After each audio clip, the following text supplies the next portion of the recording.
நான் என் பிதாவின் கற்பனைகளை கைக்கொண்டு அவருடைய அன்பிலே நிலைத்திருக்கிறது போல நீங்களும் என் கற்பனையை கைக்கொண்டு நடந்தால் என்னுடைய அன்பிலே நிலைத்திருப்பீர்கள்.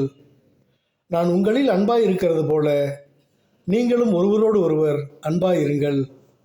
அன்பு பணிவை கொண்டு வரும், அடக்கத்தை கொண்டு வரும், இரக்கத்தை கொண்டு வரும், இருமாப்பை துரத்திவிடும், பிறரையும் அன்புள்ளவர்களாய் மாற்றும், விரோதிகள் இல்லா வாழ்வு தரும்.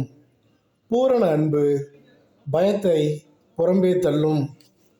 தேவன் யோபுவின் மேல் அன்பாயிருந்தார், அவனை கைவிடவில்லை.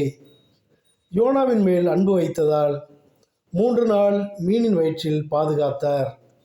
நம்மையும் அப்படியே காப்பார். நாம் அன்பு எனும் உப்பை உடையவர்கள். அன்பு சாரமற்று போனால் நம்மை ஒருவரும் மதிப்பதற்கு இல்லை, மிதிப்பதற்கே ஆளாவோம். இதோ அன்பு தணிந்து போகும் காலம் வருகிறது. உன்னிடம் அன்பு இல்லையேல் சாத்தான் உன்னை நெருங்கிட நினைப்பான். உன்னை நம்ப வைத்து உன் மனம் மாற வகை செய்வான். தேவனோடு ஐக்கியப்படு, உன்னை மீட்டு கொள்ளுவார். ஆமேன், ஆமேன், ஆமேன்.